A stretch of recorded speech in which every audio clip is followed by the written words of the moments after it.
darnos esta retroalimentación que es muy importante para las familias y de repente cuesta llegar a este tipo de charlas. Igual es importantísimo agradecerte porque entregar los conocimientos de manera gratuita a la comunidad es súper valioso para nosotros. Sí, gracias. Igual para mí es un gusto también y mientras todo sea para el aprendizaje, yo estoy disponible también, ¿ya? Yo siento que es una temática de la cual se habla, sí, pero hay mucha desinformación también. Entonces, agradecer que se toquen estos temas, sobre todo considerando que es para población neurodivergente, ¿ya? Así que yo Claro, también, un gusto también de que me hayan sí. invitado. Y un tema muy, muy importante y muy que está de repente dejado de lado porque poner los límites en las relaciones, no tanto, no solo de pareja, con los hijos, con el entorno, con la comunidad, sobre todo para nosotros los que vivimos con familias, que somos familias neurodivergentes, es un poco complejo de repente y nos cuesta de repente parar ahí un poquito y decir, oye, aquí, hasta aquí son los límites, no te puedes meter más.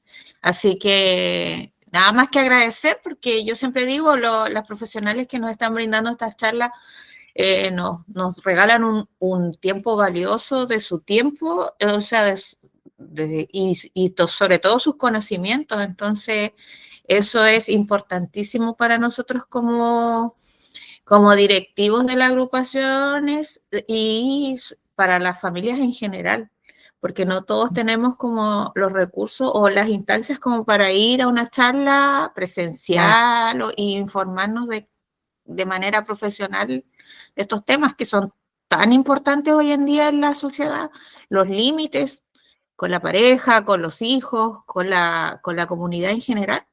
Claro, con los amigos, con la familia también. Entonces, sí, tal como tú dices, es importante.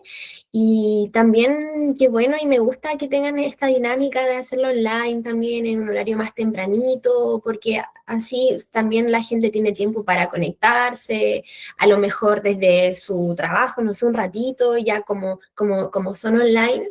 Así que, no, súper buena instancia también de aprendizaje y finalmente de compartir los contenidos. No, y contarte igual que estas charlas son grabadas y después las subimos al canal de nuestra agrupación, entonces igual la gente ahí va viendo a la medida que tiene un tiempo libre y son de súper importancia para ir retroalimentándose de toda esta información que nos brinda cada uno de ustedes, porque son todos profesionales muy capacitados en cada cual en su área y muy importante para nuestra comunidad.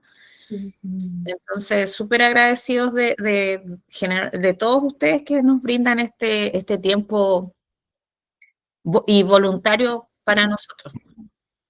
Ya, gracias a usted también.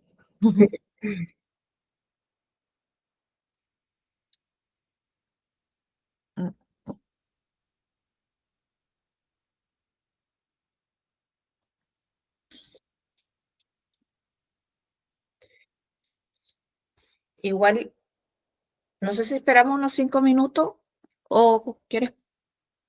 Esperemos, yo creo, unos 5 minutos más Su. para comenzar ya finalmente.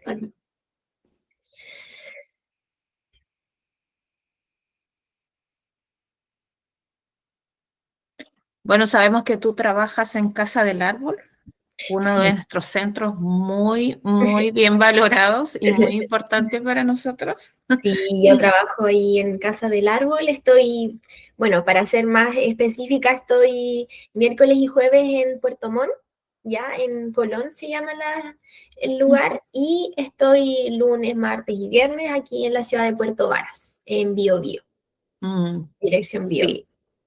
Bueno, Casa del Árbol es una como de las centros, no sé, para mí, que empezó después de pandemia, empezó muy bien con el tema de las terapias. Me tocó llegar con uno de mis hijos y soy muy fan del trabajo que hacen y le dio como la partida a otros centros para comenzar con con la parte psicología y terapia y todo lo que conlleva Sí, la salud mental. Eh, exacto. sí, De a poquitito se han ido integrando más profesionales también, que permiten que el espacio igual sea multidisciplinario y que uno derive entre los mismos colegas también, pero a fin de que igual sea un trabajo coordinado, más profundo, más cercano. Y no, ha sido una experiencia súper grata también y finalmente eso uno lo ve reflejado en los usuarios, en lo sí, que ellos comentan también. No, igual ujú, abarcan todo tipo de población. O sea, yo fui sí, paciente de Casa del Árbol como mamá, como mujer adulta, mis hijos cada uno por su lado con sus diferentes temas. Y en diferentes edades, y me he dado cuenta que eso es muy importante, igual, que abarca a toda la familia y a todo tipo de pacientes. No exacto. solamente enfocados en autismo o en un tema en específico. Sí, ¿no? Y tiene un espíritu y un sello muy comunitario también, Casas del Árbol, que finalmente es algo que nos caracteriza por nuestros contactos también con otras instituciones, constantemente estamos preocupados de generar redes también, entonces eso es un aspecto clave también del centro y que nos ha facilitado también muchas cosas, como hacernos más conocidos, también atraer a los usuarios, pero finalmente también es por el trabajo que se hace en Casa del Árbol. Cada vez hay más profesionales, fonoaudiólogos, eh, nutricionista también hay, terapeuta ocupacional, psicólogos, entonces psicopedagogo igual. Entonces son instancias también que nos permiten realizar un trabajo más colaborativo a nivel terapéutico. Súper bien, y muchas gracias a Casa del Árbol por permitir que una de sus profesionales nos brinde esta charla también, y así conocer un poquito más de tu trabajo y de tus conocimientos.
Yo creo que podemos comenzar, si te parece, Michelle. Ya, Ya, vale. bueno, Comencemos entonces. te voy a presentar. Buenos días a todos. Les presento a la profesional Michelle Tapia, psicóloga de Casa del Árbol, que hoy día nos va a hablar de los límites y estrategias en relaciones y parejas. Eh, Agradecerte nuevamente la instancia de que nos entregues tus conocimientos y nos des un poquito de tu tiempo para poder capacitarnos en algo tan importante como es poner los límites y las estrategias que podamos ir aprendiendo los usuarios que estamos conectados. Agradecer a Casa del Árbol nuevamente por su trabajo colaborativo con nuestra agrupación. Estas charlas son organizadas por Te Agrupo, Te Acompaño a Leerse, Te Abrazamos Mirasol, Asfalt, ¿se me queda alguien? Te Ayudo, Puerto Montt. Así que muy, muy agradecidos, y la pantalla y la charla es toda tuya. Ya, muchas gracias. Bueno, primero buenos días a todos. Ahí tengo entendido que después al final hay un espacio para las dudas, entonces primeramente Sí, encantada de compartirles el conocimiento también. Y bueno, espero que esta charla sea grata y sea nutritiva también para todos ustedes, ¿ya? Tal como lo decía Ingrid, hoy vamos a hablar sobre los límites y estrategias en relaciones y pareja, ¿ya? A nivel interpersonal y a nivel pareja. Vamos a ver un poquito sobre red flags o señales de alerta que pueden surgir, pero también abocándolo en cómo poder reaccionar ante ellas, ¿ya? Antes de comenzar, me presento antes que nada. Mi nombre es Michelle Tapia, soy psicóloga infanto-juvenil, egresé de la Universidad San Sebastián de Puerto Montt. Soy licenciada en psicología y tengo un diplomado también en psicología clínica. Tengo experiencia también en intervenciones relacionadas a trastornos anímicos como depresión, ansiedad, pero también intervenciones enfocadas en fortalecimiento de la autoestima, dificultades conductuales también que pueden surgir y fortalecimiento de habilidades parentales, ¿ya? Mi trabajo en sí tiene un enfoque mucho más sistémico. ¿Qué quiere decir esto? Que yo veo al usuario desde una mirada más integral y desde que cada entorno más cercano de estos usuarios también influyen en la calidad de vida, en el bienestar de mis pacientes. Por lo tanto, siempre mi trabajo es colaborativo, genero coordinaciones con colegios, con familia, que son los entornos más cercanos y que finalmente nos permiten contemplar los sistemas de los pacientes y tener una mirada mucho más completa de lo que les puede estar pasando, ¿ya? Tal como lo mencionaba Ingrid, me desempeño actualmente en Casa del Árbol, un centro de terapia psicológica y de formación que está ubicada en la ciudad de Puerto Montt y en Puerto Varas.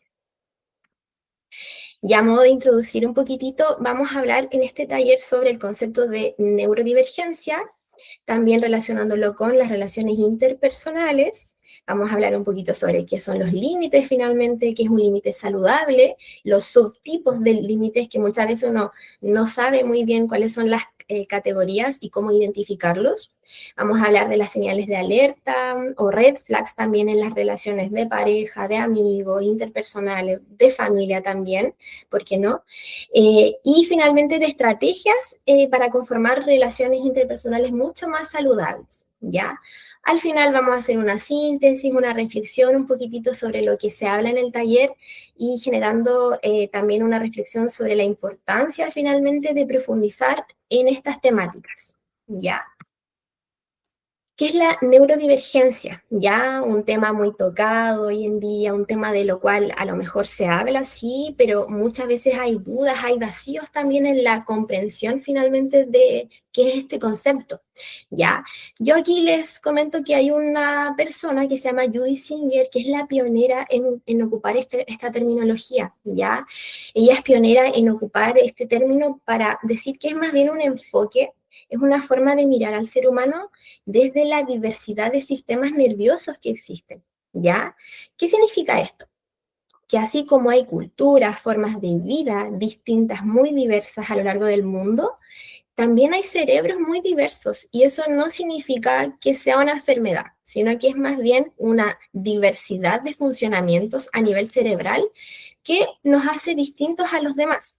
Esto puede ser formas distintas de pensar, de relacionarnos también, de percibir lo que hay al alrededor o también de sentir los estímulos auditivos, sensoriales, visuales, entre otros, ¿ya?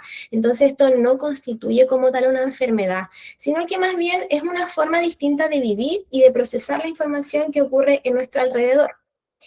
Yo aquí siempre hago la metáfora de los lentes ópticos, porque es como, así como hay trastornos visuales, como la miopía, por ejemplo, de los cuales es necesario que esas personas ocupen un apoyo extra para poder funcionar de mejor forma en el día a día. Lo mismo ocurre con la neurodivergencia. Son personas que a lo mejor van a requerir, sí, de un apoyo extra para poder ser un poco más funcional, para poder fomentar también un bienestar mayor en la persona, pero eso no los categoriza como enfermos, sino que más bien requieren que el entorno también sea el que satisfaga sus necesidades y también que comprenda finalmente qué es lo que necesitan estas personas, ¿ya? Pero esto, ¿cómo se relaciona con las relaciones interpersonales? ¿Ya? Así como existen distintas formas de funcionar, de vida, de procesar, también las relaciones interpersonales se conforman con matices únicos, ¿ya? Pero antes que nada, yo les quiero comentar que el origen, digamos, de las relaciones interpersonales o el fundamento de esto se da en los primeros años de vida, incluso en los primeros meses de vida, donde un bebé a través del llanto nos está comunicando una necesidad, ¿ya? Y aquí es muy importante que la figura principal, la figura significativa, responda ante su demanda, ¿ya? Si estamos bajo un entorno, un ambiente social en donde finalmente la mamá, a lo mejor, o el papá o el cuidador, no responde ante esa demanda, finalmente esto va a repercutir y va a ser un factor predictor de lo que van a ser las relaciones interpersonales en un futuro, ¿ya? Digamos que el tejido social, el mundo social de una persona tiene sus bases en los primeros años de vida. Por lo tanto, es muy importante aquí que las figuras principales, los cuidadores, sean quienes comprendan a el bebé o el niño, que lo validen también a nivel emocional y que lo contengan de cualquier situación que les suceda. Porque, por ejemplo, un cuidador, una figura que no responde a las demandas de un bebé, por ejemplo, o de un niño, el niño va a crecer creyendo que las relaciones interpersonales no me provocan seguridad, sino más bien desconfianza, sino más bien sentimientos negativos, como de que el resto no es suficiente para mí y que a lo mejor no vale la pena relacionarme con más personas. Versus si mi figura principal sí satisface mis demandas, sí está ahí cuando yo lo necesito, sí me valida cuando me siento mal, eso va a generar que yo establezca relaciones interpersonales mucho más saludables porque voy a entender que me provocan seguridad y que no hay nada malo en la vinculación con un otro, ¿ya? En esta población, algunos autores concuerdan con que existen algunas dificultades en la interacción, ¿ya? Voy a ser enfática en mencionar que esto no se da en todos los casos de neurodivergencia, ¿ya? Son solo en algunos casos donde se pueden dar, sí, y en algunos casos en donde efectivamente no se presentan las dificultades, ¿ya? Pero en primer lugar, comentarles de que la comunicación, si bien personas con neurodivergencia pueden comunicar sus demandas, pueden comunicar sus perspectivas, sus opiniones, pueden comunicarse de buena forma con el otro, pueden presentar ciertas dificultades a la hora de leer lo que la otra persona les puede estar comentando, ¿ya? O de lleno no querer aceptar lo que la otra persona les está diciendo. Aquí esto influye en las relaciones interpersonales porque, claro, hay riesgo de malos entendidos al querer solo aceptar a lo mejor el 30% de lo que el otro me dice y no la totalidad. Puede generar, no sé, que la otra persona se sienta que no lo comprenden o que hayan malas interpretaciones en el lenguaje. Entonces, todo esto podría incluso desgastar la calidad de las relaciones interpersonales, relación de pareja, de amigos, a nivel familiar, entre otros, ¿ya? Tenemos también que algunas personas con neurodivergencia pueden presentar a lo mejor dificultades para involucrarse de manera inmediata afectivamente con una persona. ¿Qué quiere decir esto? Muchas veces son personas que requieren mayor sensación de seguridad, mayor sensación de confianza antes de involucrarse con una persona, ¿ya? Si bien esto es positivo, pero en algunos casos pueden ser percibidos por otras personas como personas frías, personas distantes, personas que como que son pesadas porque no reciben un abrazo o no saludan a las otras personas, pero esto comprendámoslo como dificultades que aparecen dado que tienen cierta inseguridad en un primer vínculo y requieren tiempo, comprensión y también comunicar la necesidad de tener un espacio primero para poder procesar esto y de qué manera poder expresarse afectivamente con un otro, ¿ya?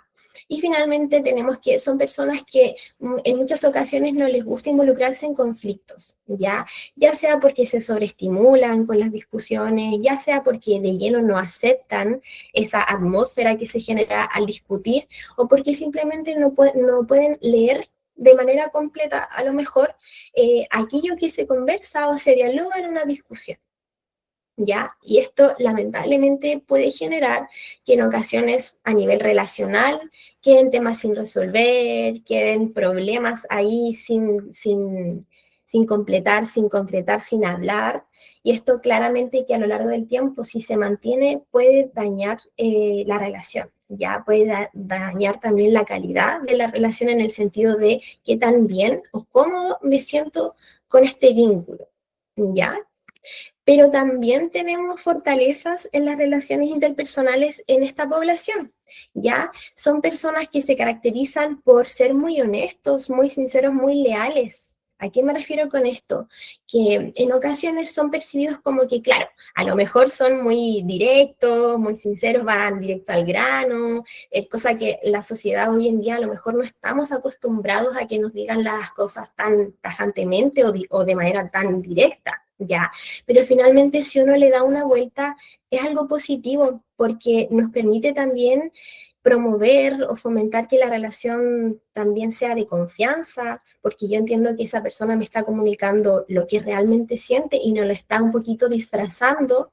Entonces, son cosas que se valoran en las relaciones interpersonales, ¿ya? También yo puse aquí la observación detallada.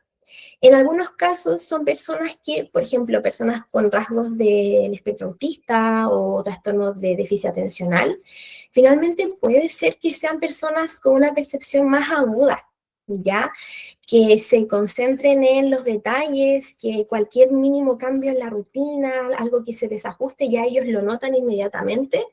Y esto, claro que favorece de cierta forma el establecimiento de las relaciones más sanas, porque no sé, yo pongo el ejemplo de un día llega un compañero al colegio y yo noto que esa persona hoy en día viene con una expresión distinta, como hoy día no se maquilló tal vez o no se peinó como siempre. Entonces son detalles que a lo mejor el resto puede pasar por alto porque de cierta forma los normaliza, pero estas personas en ocasiones pueden notarlo. Y esto claro que favorece el vínculo también porque la otra persona al darse cuenta que el otro lo notó, es como, wow, se dio cuenta y eso significa que a lo mejor le importó, que lo notó y así incluso puedo comunicar lo que me está pasando, ¿ya? ¿Qué son los límites? Ya, la temática principal de este taller. Los límites yo no los defino como tal como una barrera de cemento, un muro que no se puede mover ni nada por el estilo, porque finalmente es una línea invisible que a mí como persona me permite ser consciente o comprender hasta dónde yo me siento cómoda o cómodo y hasta dónde ya no estoy sintiéndome bien. ¿Ya? Por eso antes de hablar de límites, debo ser consciente igual de qué es lo que me genera finalmente bienestar, qué es lo que me está generando comodidad en las relaciones interpersonales, ¿ya? Pero varios autores coinciden en que existen tipos de límites, de los cuales muchas veces, claro, se tiene conciencia, pero no se les pone un nombre, y para mí también era importante compartírselos el día de hoy, ¿ya? Tenemos los límites externos, ¿bien? Como la palabra lo indica, son límites que yo tengo o realizo en función de un comportamiento de la otra persona, ¿ya? Son conductas que yo empiezo a tener producto de o en respuesta de los comportamientos que a mí no me gustaron del otro, ¿ya? Son en respuesta porque finalmente hay algo de esta relación que no me está gustando y es porque la otra persona a lo mejor no me está haciendo sentir cómoda. Entonces yo decido responder ante ello de manera más saludable, más respetuosa también, comunicándole finalmente lo que no me está haciendo bien, ¿ya? Y mis inquietudes. Aquí un ejemplo es manifestarle a un amigo que no me gustó que me haya insultado, por ejemplo, ¿ya? Es un límite externo porque es en respuesta a una actitud que él tuvo que no me pareció completamente, que es el insulto, ¿ya? Y que terminó por afectar también mi comodidad como persona y es ponerle una línea y decirle, mira, en verdad, no quiero que me sigas tratando así, por favor, ¿ya?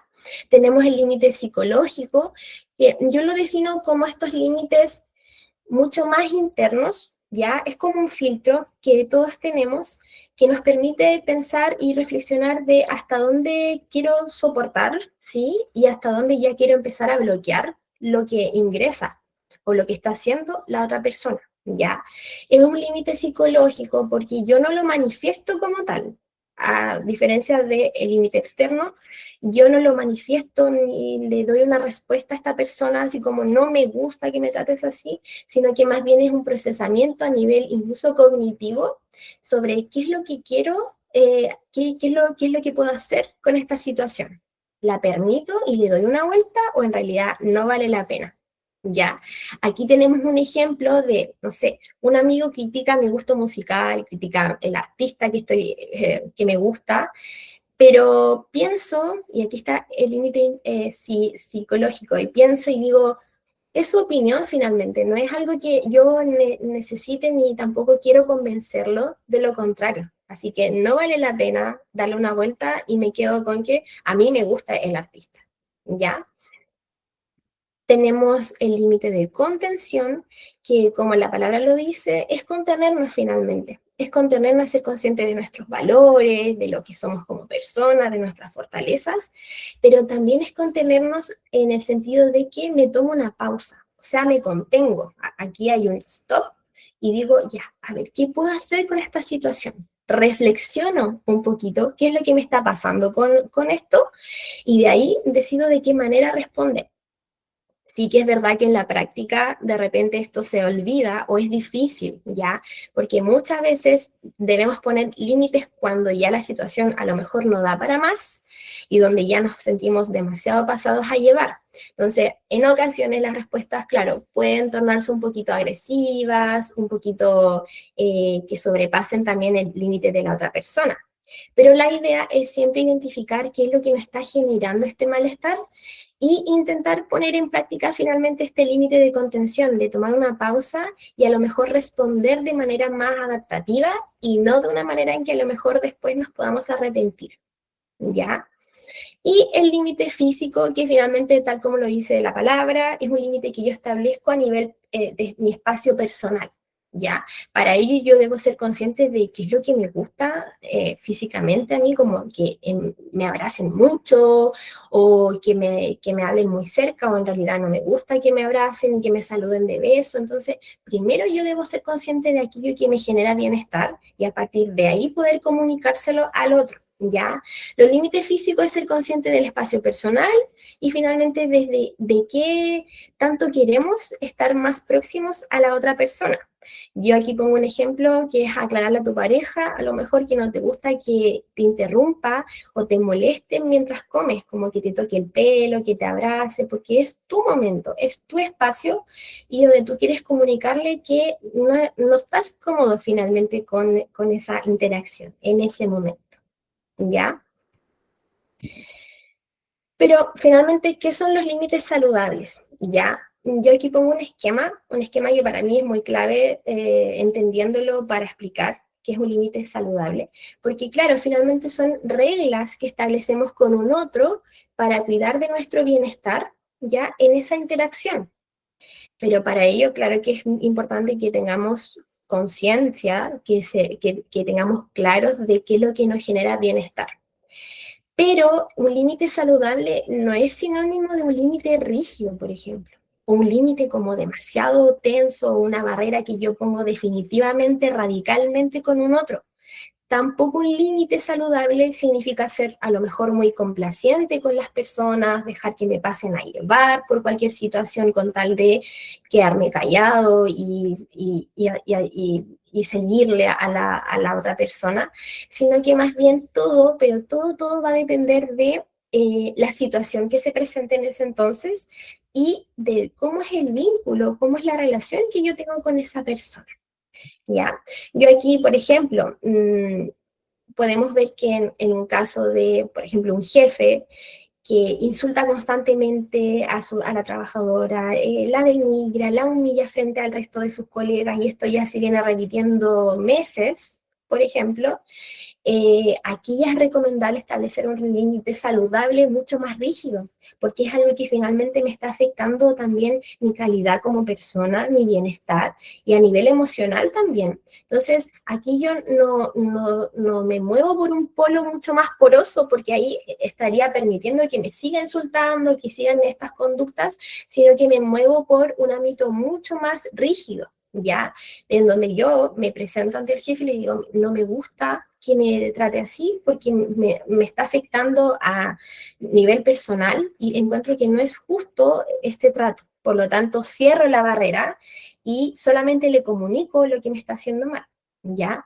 Versus, por ejemplo, en una conversación entre parejas, donde la otra persona me está comunicando, o por ejemplo, ya, yo estoy comunicándole a la persona las cosas que me generan disgusto, quejas, opiniones respecto o aspectos a mejorar en la relación, aquí me puedo mover en un polo mucho más poroso, ¿ya? Porque al intentar conversar con la otra persona y querer mejorar la relación, también yo debo permitir que el otro me comparta lo que él quiere manifestarme, ya, sus opiniones, sus quejas, sus inquietudes. Por lo tanto, no me puedo mover aquí en un polo más rígido, porque yo estaría compartiendo solamente lo que quiero y no aceptando la opinión o el comentario de la otra persona. Y así no podríamos cambiar o mejorar aspectos claves de la relación, ¿ya?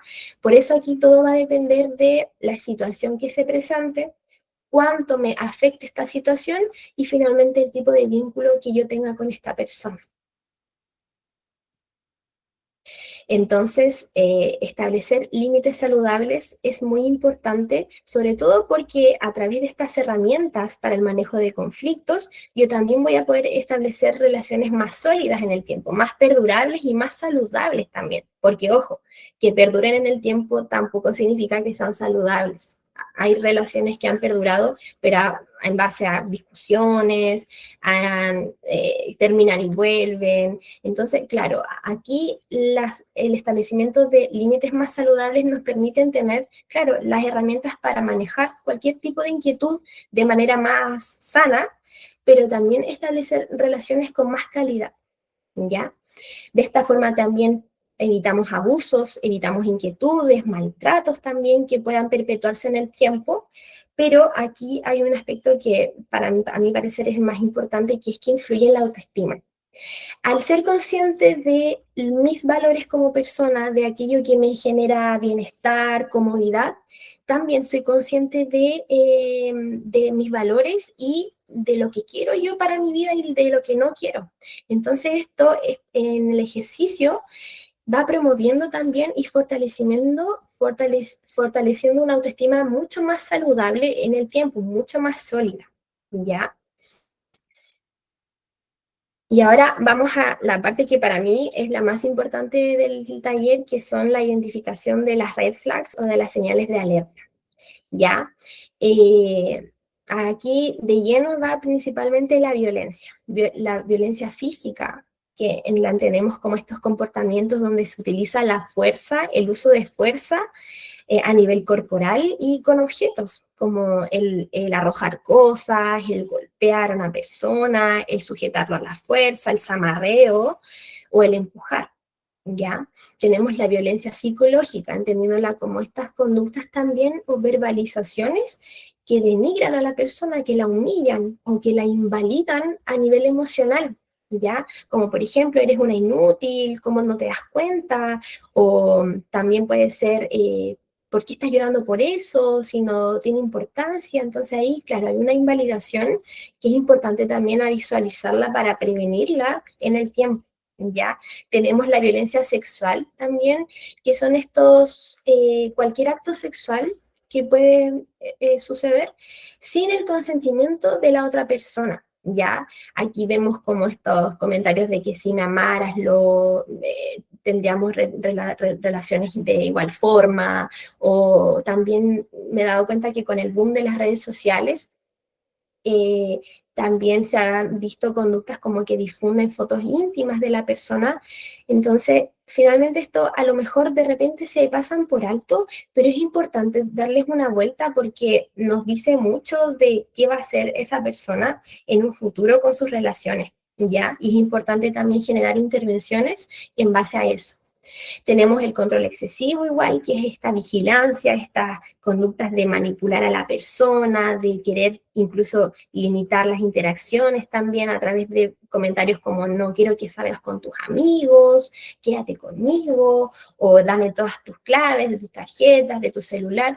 Es esta manipulación constante para que esa persona tenga un beneficio y no la víctima. ¿Ya? En este caso también vemos el aislamiento social, que incluso se puede decir que va de la mano con el anterior porque son estas tácticas, estos comportamientos que tiene la persona a fin de limitar o de lleno eliminar completamente las interacciones de la persona con sus entornos. Pueden ser con sus amigos, con su pareja o con su familia. Ya vemos ejemplos de tus amigos no son buenos para ti, yo soy el único que necesitas o la única que necesitas, para qué quieres a tu familia, si a mí igual me puedes contar tus cosas, ya se esconden entre esas dinámicas. Y también destacar aquí en este punto de que el aislamiento social es un factor muy importante y preocupante también cuando aparece, porque finalmente existe una persona aquí que la está pasando mal.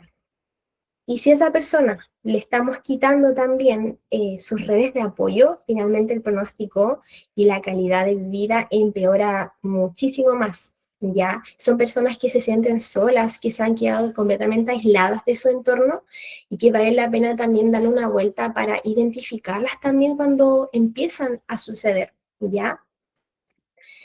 Tenemos los celos, que es algo muy nombrado, incluso muy normalizado, y me atrevería a decir que romantizado en las relaciones, ¿ya?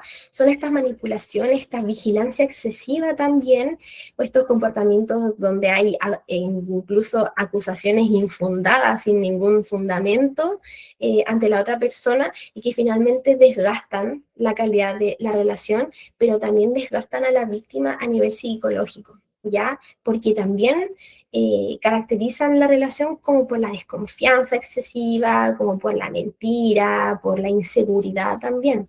Esto se pueden ver en comentarios como por qué tardas tanto en responder, con quién estabas, con quién saliste, entre otros, ¿ya? Tenemos la manipulación excesiva o la manipulación excesiva a nivel emocional, que son estas tácticas que tiene la persona para influir de manera negativa en las emociones de la otra persona con la finalidad de hacerla sentir responsable de algo que no ha hecho y culpable. Ya es fomentar como esta culpabilidad en la persona, pero finalmente por un bien del victimario, ya no de la víctima. Aquí lo vemos reflejado en si me dejas, me harías muy infeliz o me puedo matar. ¿Ya? O todo sería tu culpa porque yo me voy a matar, y etcétera. Entonces, es darle también una responsabilidad a la otra persona y una responsabilidad que no le pertenece, pero es a través de esta manipulación que lo logra, ¿ya? Tenemos finalmente la incoherencia entre palabras y hechos, que es, así como la palabra lo dice, son estas conductas que tiene, en este caso, el victimario, para influir en la relación a través de estas mentiras, como va a ser la última vez, no va a volver a suceder, o solo fue en una situación, no lo voy a volver a hacer, o te prometo que voy a cambiar y finalmente vuelve a hacer, ¿ya? Cabe destacar que todas estas señales claramente que desgastan la relación, pero finalmente nos posicionan en una atmósfera, una dinámica de desconfianza, ¿ya? Que es la misma desconfianza la cual desgasta y permite que estas relaciones a lo mejor fracasen en el tiempo. Aquí tenemos algunas cifras para dar contexto a nivel nacional, claro, que según estudios del INJU, el 64% de las y los jóvenes conocen a una persona que sea víctima de violencia en el pololeo, ¿ya? También el estudio arroja que 1 de cada 10 jóvenes aseguran que su actual pareja ha intentado separarles de sus amistades, que aquí volvemos al problema del aislamiento social. ¿Ya? Y tenemos que a nivel nacional, un total de casos de un 77,6% son víctimas mujeres de violencia intrafamiliar y un 22,4% son hombres. Yo aquí este gráfico no lo puse para diferenciar entre sexos, ni quién sufre más, ni quién sufre menos, sino que también para complementarlo con las otras cifras y hacer esta reflexión de que en realidad es un tema de lo cual se habla poco, de lo cual existe poca investigación también, pero que vemos que cada año sube, que cada año está en aumento y es preocupante. De hecho, tan solo saber que en las primeras relaciones de pololeo se dan estos primeros casos de violencia, también son factores que nos permiten predecir qué es lo que van a ser las relaciones en la adultez, ¿ya? Todo esto nos invita a darle una vuelta, a reflexionar y a pensar que también a nivel profesional o en nivel de colegio también, o en nuestras intervenciones, o a nivel sociedad, debemos realizar intervenciones que vayan enfocadas en esto, ya en la intervención y en la conversación de estas violencias o de estas conductas que finalmente terminan por afectar nuestros vínculos, ¿ya? Pero no todo es malo, ya tenemos estrategias también que nos permiten establecer relaciones de pareja, por ejemplo, y relaciones sociales mucho más saludables en el tiempo, y tampoco son muy distintas entre sí, ya en parejas sociales se repiten las estrategias que nos pueden ayudar también a prevenir cualquier tipo de dificultad que se pueda presentar, ¿vale? Tenemos primeramente la comunicación abierta. La comunicación finalmente es un factor principal en las interacciones sociales, en las interacciones familiares, en todo tipo de relación. Ya, todos sabemos que es importante comunicar nuestros disgustos, nuestras inquietudes, pero la práctica es lo que en ocasiones puede tornarse un poquito más difícil. ¿Ya? Aquí la invitación a que sea una comunicación, unos espacios de comunicación más saludables, más sanos, no violentos tampoco, pero sí respetuosa y que favorezca así la expresión a nivel emocional de las personas, ¿ya? Yo aquí puse un punto en la neurodivergencia porque, claro, son personas que en ocasiones tienen necesidades distintas o inquietudes distintas, incomodidades distintas, ¿ya? Por lo tanto, aquí es clave el poder comunicarle a esa persona o que esta persona sea la que comunique sobre cómo funciona, ¿ya? Cuáles son las cosas que en general le hacen que por ejemplo, se disparen sus emociones, se desregulen, ¿ya? Pero también es una invitación a que la otra persona también sea capaz de establecer estos espacios de comunicación, ¿ya? Porque en ocasiones, claro, puede ser que en algunas personas les cueste comunicar lo que sienten, pero es importante también que todo esto sea mutuo, ¿ya? Que sea una interacción constante. Y esto, claro que se acompaña de la escucha activa, ¿ya? Porque a través de la escucha activa, yo no solamente soy capaz de prestar atención a lo que la otra persona me está comentando, sus inquietudes, sus necesidades, sus problemas o también las cosas positivas que le pasan, sino que también a través de la escucha activa, también soy capaz de prestar atención a sus estados emocionales, a empatizar respecto a lo que le está pasando y poder también generar una comprensión más completa de su situación. El reconocer y respetar límites físicos también se compone como una estrategia importante en el ámbito de las relaciones de pareja, porque yo soy capaz de comunicar mis diferencias, pero también mis inquietudes respecto a mi espacio personal, ¿ya? Pero de una manera más sana.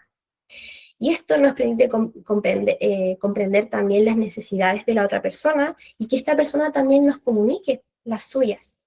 Tenemos finalmente que en algunos casos de personas neurodivergentes, les gusta mucho o los hace sentir mucho más tranquilo a lo mejor tener el control de las situaciones, tener un orden en los horarios, un orden en sus estructuras, lo que claramente que los hace sentir más tranquilos, con un mayor bienestar. Por lo tanto, esta es la invitación a que también en las relaciones de pareja se acuerden rutinas, momentos de calidad, cuándo se van a ver, cuándo van a hacer ciertas actividades también, a fin de promover que la persona también se sienta más cómoda en la relación y mucho más tranquila, ¿ya?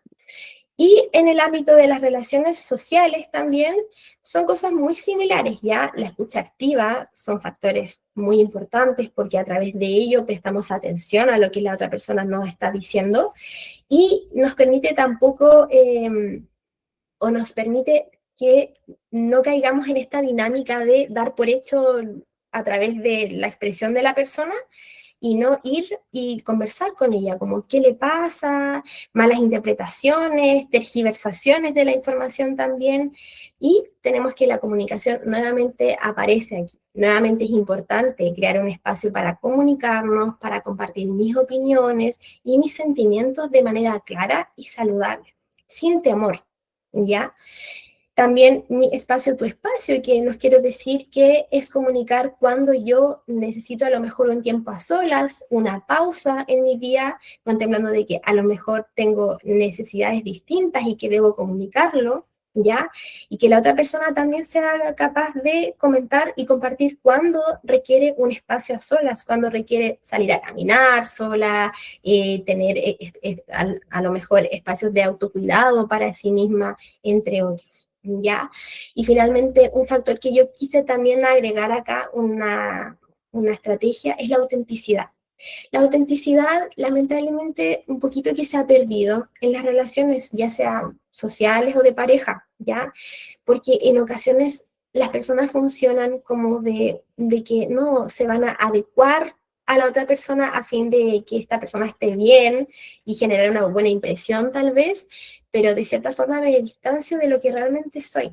Entonces aquí la invitación es a no intentar cambiar para agradar a las otras personas, es finalmente mostrarme tal como yo soy y mostrar quién soy realmente, con mis necesidades, con mis inquietudes, también con mis fortalezas y mis debilidades, ¿ya? Entendiendo que a través de esta práctica yo también favorezco y fortalezco el autoestima. Yo quiero hacer la salvedad en este punto y en este momento del taller para comentarles de que las estrategias en general son finalmente prácticas, ¿ya? Son el ejercicio de intentar hacerlo una y dos veces y tres veces. Lamentablemente el ser humano no nace con las estrategias ya listas, ni tampoco de forma instintiva, ¿ya? Sino que es una práctica que a lo mejor, claro, es complicada, pero es puro ejercicio en la interacción con las demás personas, ¿ya? En un principio puede ser complicado, puede quizás hacernos sentir como personas como culpables al realizar límites con las otras personas, pero finalmente destacar que es puro ejercicio, es práctica, ¿ya? De querer mejorar las relaciones a través de ello. Y ya para finalizar ya este taller, esta charla, volver a reiterar de que así como nuestra mente es diversa, nuestra mente es única, no hay una mente igual a la otra, también los vínculos son únicos, también nuestras interacciones, nuestras relaciones con otras personas se componen con matices únicos, ¿ya? Pero para ello es importante tener en consideración que necesitamos establecer relaciones mucho más saludables a partir de sentirnos más cómodos, de utilizar estas estrategias como la escucha activa, la comunicación, para también escuchar con empatía.